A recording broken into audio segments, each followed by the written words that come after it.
I think the truth is we understand a lot less about how the things around us work, and understanding them does not mean you can replicate them. It goes without saying, but let me do it anyways, that the world is an incredibly and increasingly complex place. Modern life is built on a fragile web of technologies that make things easier by taking the need for expertise out of our hands, allowing each of us to use more of our time the way that we want to. Think about navigation, the simple act of getting where we want to go. Throughout history, this has been a substantial challenge, whether you're talking about navigating by the stars or even just reading a map. But today, most of us are using Google or Apple to do that for us. We tell it where we want to go, and they give us step-by-step directions to get there. On today's show, we're going to talk about that reality on a grand scale, and what it really means when we say, and we didn't coin this phrase, no one's driving. But before that, let me introduce myself. I'm Adam B. Levine, and this is Speaking of Bitcoin. As always, I'm joined by the other host of the show, Stephanie Murphy. Hi there. Jonathan Mohan. Hey. And Andreas M. Antonopoulos. Hello. So, Stephanie, you and I have been talking about this a pretty decent amount. Why don't you get us started here? What are we talking about? So, I was reading a series of articles a while back by Tim Mon, who's a tech writer on Medium, and it's called No One's Driving. That's like his phrase. And I just thought it was like an interesting thing to talk about because he's talking about the kind of systematization of the world that frees up individuals' time, but it ends up building these networks of systems, in some cases that are interconnected and layered on top of each other, that are just too complex for any one person to understand, really. And so if something breaks, obviously the caveat with that is who's going to be able to fix it and who's going to even be able to understand how it's broken, because we were increasingly relying so much on artificial intelligence and these really complex algorithmic systems of running things.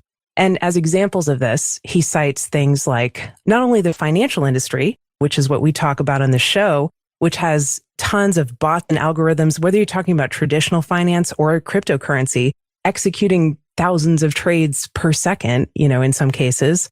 And, does anyone really understand that? Or can we wrap our minds around that as humans? To the global shipping and supply chain, which is actually connected with the financial industry too. But for example, the author says that he spent some time years ago investigating how do supply chains work and living on a container ship. And he said the captain of the ship was getting these emails that told him to slow down the ship or speed it up. And they were automated emails, right? And he didn't know, there was no one really in charge of that, but he was following the algorithm's directions unquestioningly. And you can assume this was a couple of years ago, so it's only gotten more complex since then. And of course, we saw just this March, the Ever Given, which was a container ship that became lodged in the Suez Canal, blocking one of the major shipping routes around the world, and the ripple effects that had on global supply chains. And still to this day, the ship has just departed the canal, I guess, just this week, because they finally hammered out a compensation agreement. And meanwhile, there were people that were kind of stuck there. It just shows how kind of fragile these systems are and how really it's true. No one is driving. And so is this a problem? Is it the same as kind of decentralization and free markets? Or is it a dystopian algorithm that nobody really understands that's controlling everything? I thought we could talk about that. I find it fascinating how all of these things are kind of related to some fundamental concepts in mathematics and computer science that have to do with our ability to predict systems. These systems are based on rules. They're mostly deterministic systems. And yet we know from Gödel's incompleteness theory as well as chaos theory that we cannot predict complex systems that have feedback loops. And in some cases, our inability to predict these is based not simply on complexity. So faster computers doesn't solve the problem. There are some things that simply cannot be predicted. The question is, do we really need to predict and understand these systems? Or is it sufficient that these systems can be tuned and dynamically adjusted to balance out? And I think that's a really important concept. In fact, it's one that's been played out in science fiction a lot. You often have this trope of a modern person going back in time and then trying to rediscover discoveries or reinvent inventions that they learned about, right? So, if you were dropped in the middle of a medieval village, how could you use the knowledge of a modern person in order to improve life for yourself and others, or maybe even from an ego perspective, seize power and appear as a magical god among your fellow humans?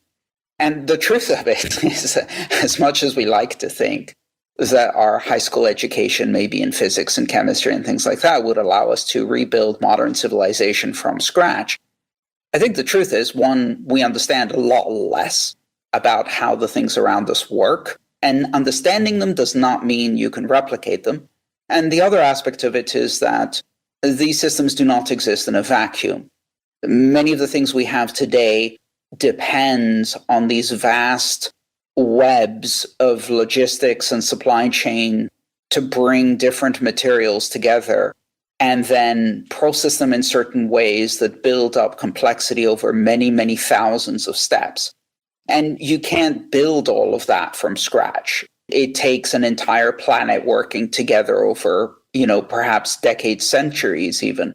Yes. When you were talking about a person, going back in time to the medieval times and trying to recreate modern life, I was just thinking, could I even begin to create my own cell phone or a computer? And I was thinking about what would I need to do in order to do that? And then I was just like, yeah, there's absolutely no way. Forget even cell phone. Think something much simpler, a clock. A pencil even. This is what I was thinking of. Nobody knows how to make a pencil. And there's a favorite essay of mine by Leonard Read, which I think was written in the 1950s. It's called I, Pencil. And it's written about how no one person knows how to make something as simple as a pencil. I mean, the graphite comes from Sri Lanka and the wood comes from some other forest, and then it all has to be coordinated to be put together and painted and shipped. And it really requires this almost magical seeming self-organization of, something like a free market, which is what Leonard Read is writing about. But I don't think these complex systems that we have today are really like that free market that Leonard Read was writing about. I think they're more of a top-down type where we're relying on these algorithms that are at the top that no one really understands, but everyone is sort of obeying. So that's what I really wanted to talk about with this topic. Yeah, and the systems that we don't understand are becoming less easy to understand. Until about a decade ago, many of the systems that we built were rules-based systems. They had some kind of analytical process, basically a series of if-then-else statements. And with those systems, we can see how one thing leads to another. Increasingly, though, over the last decade, with the introduction of more and more so-called AI systems or machine learning systems, we train a neural network on some data set. And through these deep learning models, they are able to perform certain tasks. But the problem is that the biases of the data set infect our machines. And we've seen this happen again and again, where various biases that existed in the data set, because the data set was collected and curated by humans in the first place, show up in our machine learning models. Yes, like we've talked about on the show before, the example of these Amazon hiring algorithms that were skipping over women because there weren't women hired before in the previous data set. Many who work in computer science ethics talk about implicit bias around race, gender, nationality, language, and so many other things. But the secondary problem here is that we can't look into the model and understand how it's making decisions. We are now losing gradually the ability to do introspection of these systems. We can't see how it works behind the curtain. Because what works behind the curtain is simply these massive numeric matrices of weightings on a neural network that were developed by deep learning. And we don't know how the answers emerge. It's impossible to really understand the inner workings of these systems.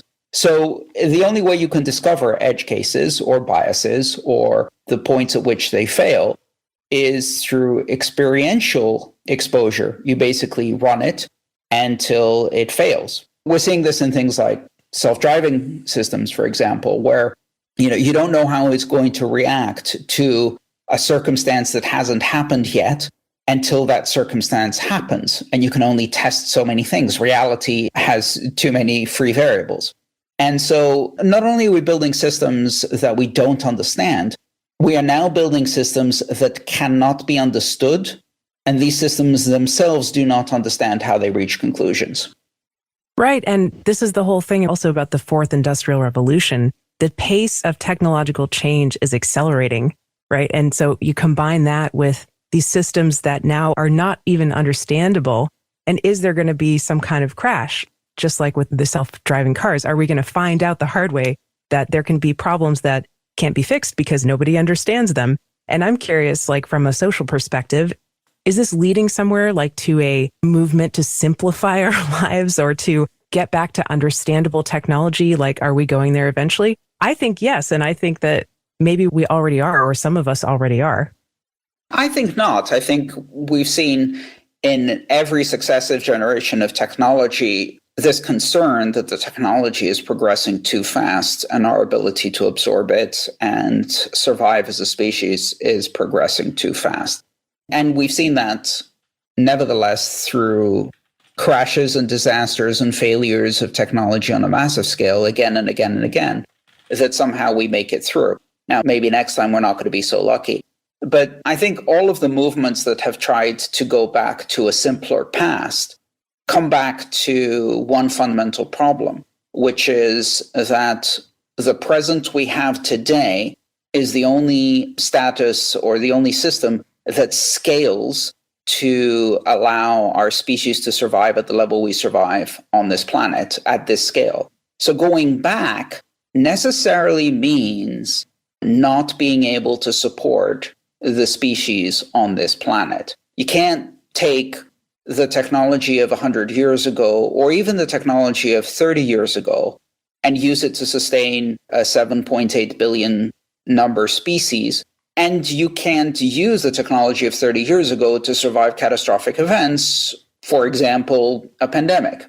So I don't really see a practical option to do that. If we as kind of developed Westerners have this romantic appreciation for a simpler past, the problem is that that kind of is a position of privilege, because for all of the nations that haven't developed their economies and their quality of life to the level we have, they're like, well, why not give us a chance to go there too? I'm not talking about becoming a Luddite. I'm just saying that, for example, in some areas of life, maybe it is possible to cut through the overwhelm and to get back to something that is graspable, right? Like, for example, we all know that the internet is overwhelming or can be overwhelming. It's a fire hose of information. Social media and search algorithms like on YouTube and other search engines, are sometimes able to shape our thoughts. And so, you can choose to consume less of that, perhaps, and maybe it makes things a little bit clearer when you push some of that overwhelm to the side. Yeah, I was finding it much easier to attack the straw man argument of you being a Luddite, Stephanie. So now you've made it a bit harder for me. But I'll agree 100% with you because, I think we all find ways to do that. For example, one of my rules for vacations is either massively reducing my connectivity or eliminating it completely. So no device vacation. And that's a welcome opportunity to get away from it all. I think we can find moments like that for sure. Okay, so hold that thought. We're going to be back in just a minute after the break, and we're going to talk about all of this, plus a Douglas Adams quote that's one of my favorite, which speaks exactly to this issue, and then kind of take it into both tangible real-world terms on both the low technology side and on the high-tech, scary sci-fi technology side. Back in a minute.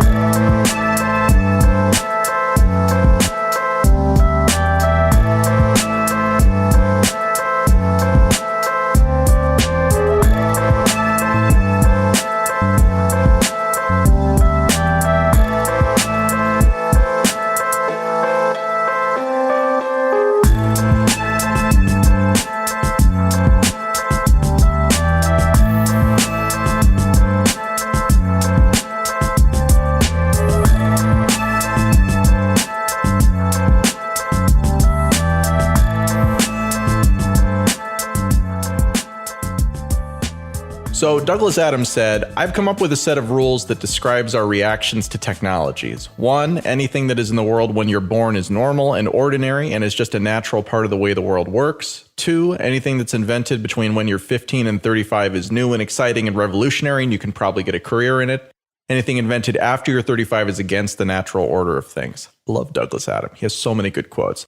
But that one's really good because it talks about this idea that as complexity escalates, at some point we will hit a point where it's just too complex and we can't deal with it. And what this really kind of, I think, does a good job of illustrating is that it's not about us as individuals. We as individuals have the different technologies that we ingrain to, that we are native to. But as a civilization, that problem doesn't happen because people are constantly being born. And so we're constantly in this state of having some large proportion of the population that is very comfortable with the new technology, that feels native to it. And so it allows us to kind of continue that. Now, if you ask my mother to put together something on Google Docs, she's probably not going to do it. She's more of, like the 1990s gigantic brick of a laptop type of person. But I am completely native to that. But if you ask me to write something by hand, you're going to get something that looks like it was scrawled by an idiot because I can't write to save my life, but I type really fast. So you get this kind of interesting generational nativity. If that's the right word, it's probably not, that I think does kind of patch into this. What do you think? Sure. For all of history, the Douglas Adams quote is totally true. Everyone has been saying, these kids today, I just don't understand their technology. But I think that if we combine this with looking at it through the lens of the fourth industrial revolution and the accelerating pace of technological change, it feels to me like maybe we are at kind of an inflection point where in the past, it was possible to kind of get with the program and catch on more than it is now. Because from this point forward, things are just going to be changing so fast that our human brains are going to have difficulty like catching on and understanding. And maybe we don't need to understand everything. Of course, we don't need to understand everything, right? Like that's what we were saying at the beginning of the show. The benefit of these technologies and these complex systems is that they free up people's time to not have to worry about understanding how to manufacture your own cell phone or how to grow your own food or how to make your own clothing. Of course, like if you did all that yourself, you would be spending your whole life just taking care of basic needs and then no progress would happen. But I guess it's just like, it's uncomfortable to think about that there are systems controlling things as important as global shipping chains and supply chains, especially when you consider the context of the pandemic and the last year. And the financial system of the world, the traditional financial system, as well as the crypto financial world. And there are very few people, or maybe no one, that understand them. And certainly no one that understands the whole thing fully. It's uncomfortable. And I admit that. I like the idea that different generations within our species are experiencing technology from different perspectives.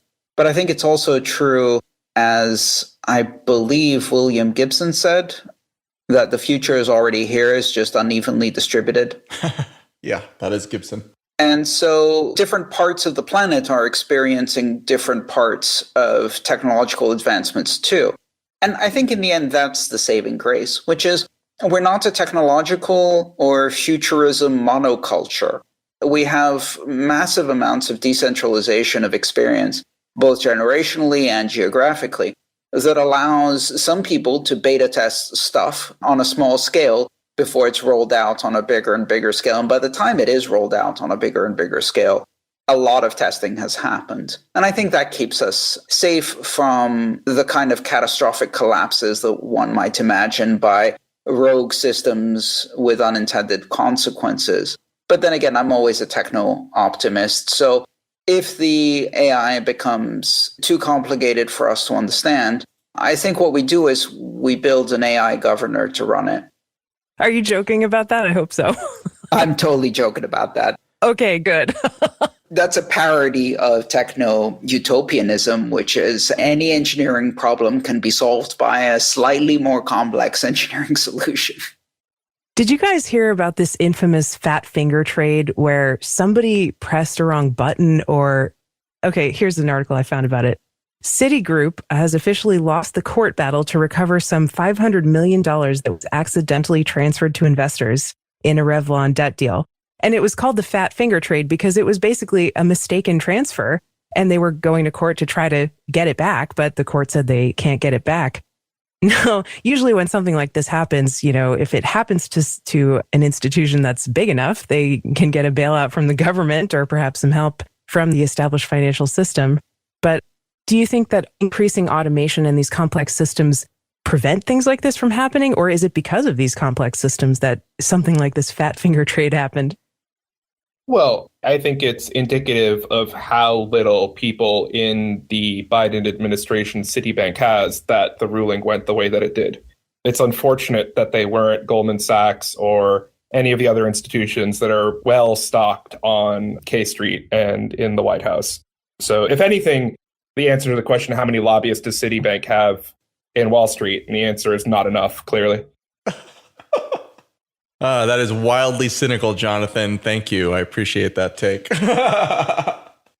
So on the subject of cynicism, I've been paying attention to drone technology for a long time, and there are a lot of really cool things about it. We've had a conversation a number of times in past episodes, although not particularly recently, about kind of this idea of users on one side versus operators on the other side.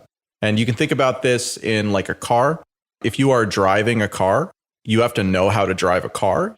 We're not even talking about stick shift versus not, but you have to understand the laws of traffic. You have to understand how to get from where you are to where you are going using the tool because you are operating a car. If you are a user of a car or any service for that matter, effectively what you are doing is you are imagining a driverless car, right? Instead of knowing how to operate the car, all you need to do is just indicate sort of your objective, and then the technology figures out how to make it happen, right? So you don't have to know how to use the car. You just have to know how to tell it what you want, and then it will figure it out for you. When you're talking about drones versus conventional aircraft, it's much the same thing. A drone, these hexacopters and quadricopters effectively fly themselves. And when you're using one, what you're doing is you're telling it, I want you to go over here. And then it's figuring out all of the complex aeronautics, which motors it needs to spin up, how exactly it needs to angle in order to accomplish that goal. And this was brought into sharp contrast with where we are right now with military technology. For a long time, drones have been very attractive to use because they don't put human lives at risk for the people who are deploying them as a weapon. So earlier this month, the Israeli Defense Force, or the IDF as they are called, deployed an AI-controlled swarm of drones as a way to track down insurgents or terrorists within certain parts of an area that they were operating within. We're not going to get political about this. This is not about that at all. But what it is about is this idea that you can take these systems and you can actually put them into life and death situations. And then you can basically say, well, actually, this is an improvement, because effectively what they've said here is that one person controls a swarm of drones by indicating where they should go. And then the drones communicate amongst each other to share intelligence, to share what they can see, to then figure out who are the bad guys. And it is, again, nominally controlled by one person who then has a commander standing next to him in case any hard questions come up. But they've also said in this that if the connection is lost, someone jams the connection, or if the location is destroyed or something like that where the command operates, then the drones can basically act autonomously. And so this is very much a first in terms of a public acknowledgement of drones and AI being used in a warlike fashion to actually deploy weapons. In this case, they were spotting for mortars. But again, it's a very small jump from where we are, right now with this technology to, and there's guns on these things, right? Or the thing is a bomb. And we've seen stuff like that in the past, although typically it's been someone actually flying it rather than it being AI controlled. So again, I think this just puts it into really sharp contrast. When we're talking about these autonomous systems, autonomy means that it does not rely on a human, which means on the one hand, you do not have humanity involved at all. And on the other hand, you don't have any sense of accountability, right? If a drone does something wrong, who goes to jail for that? Is it the programmer who designed the software in the first place? Is it the person who deployed it to the environment where it then did something that was illegal? How do you even kind of go down that path? I don't know the answers to any of these questions, but I think that in this topic, this is kind of the end goal, right? We talk about Skynet every once in a while because it's hilarious, but what's different? This feels like that's it. All right, Adam, what we're going to do is the first part in a 27 lecture series on Kant and moral agency. So I look forward to doing part 1 of 27 with you. Thank you, Jonathan. I do want to say, though, that what you're saying reminds me very much of my second favorite Onion article, which is in January after the Trump election. The Onion put out an article of a Predator drone leaving a dead child in front of the steps of the White House. And it said, Predator drone leaves Iraqi child at front step of White House, hopes it brings back its master. And it's because these things have been going on for a decade. They're called signature strikes. The Bush and then Obama administration indiscriminately killed people on the basis of algorithmic parameters and didn't even give the kill order in the execution of it. If you recall, when the Obama administration killed, and I'm not being political because it's Obama, it's just when that's who did it, killed that American without due process, and then a week later killed his 16-year-old son. And the White House's official defense was that they so indiscriminately kill people on the basis of a signature strike, they weren't aware that this non-combatant 16-year-old child that they murdered happened to be an American and happened to be the child to the other American that they indiscriminately killed the week before. And that was the defense of signature strikes. This is not a defense of it, it's a condemnation of it, but this has been happening for over a decade. So from a complexity standpoint, again, like it feels as if the arguments in favor of this have to do with this escalating arms race that we have. And when I say arms race, I'm not even talking about weapons or talking about war just generally. Just talking about the kind of rush of technology to give us additional capabilities that provide advantages in whatever situation that we are in, even if it comes at the price of complexity that we can't predict and frankly aren't even trying really to control. You think about this and like draw it all the way back to, like the move to automatic transmission in a car versus manual transmission, right? Like I know how to drive a manual car only because I had a manual car that I had to learn how to drive. Otherwise, I would not know how to drive a manual car. And most of the people who I know in my age group do not know how to drive a manual car. That's not that different in terms of this removal of agency, right? But it's so narrowly focused to the determination about when the car should shift its gear up or down, right? Taking that control out of someone's hands feels like there are probably repercussions that could come of that. If the decision is made incorrectly, then it could have terrible repercussions. Imagine if an automatic transmission decided that, hey, the best idea right now while I'm driving on the freeway is to shift into reverse. That would be a very, very bad outcome, but it would also be a very localized outcome. And it's also a much simpler system than much of what we're talking about here. And so in practice, you don't really see anything like that. We know how to automate that without having adverse effects. But where is the line between, on the one side, the drones that indiscriminately kill based on these signatures that you're talking about, and on the other side, well, it's okay for logic to determine when the car is going to shift. How do we find that line? Yeah, this is where I think we can benefit from some simplification, which allows us to find balance. And I'll explain what I mean by that. When you were talking about these weaponized drones, Adam, it terrifies me. But when you were talking about this, I was thinking of this saying that some people love to say, which is that guns don't kill people, people kill people, right? You have to have a person who's operating the gun who makes the decision. But in this case, I think there are some who would want to flip that saying around and say, it's not drones don't kill people, people kill people. No, the drones really do kill people, right? Because that lets them deny responsibility. But no, if we simplify this and say, okay, a person or groups of people had to come together to make this technology, which then kind of get its own life and maybe became autonomous, right? But it started with people, right? And people do have the moral responsibility for what the technology they created does. And as long as I think going back to the stick versus automatic transmission car example, Adam, that you gave, earlier this year, I drove up Mount Washington in New Hampshire.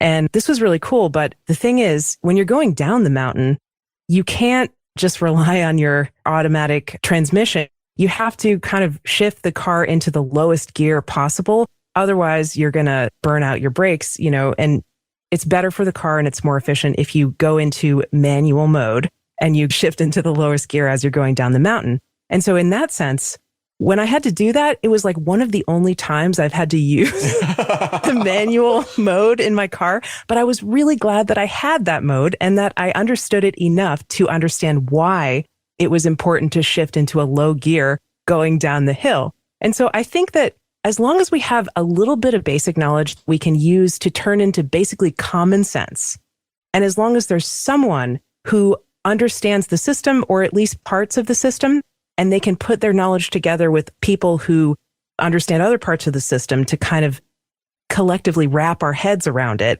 we're going to be fine. And that's what I mean about finding balance.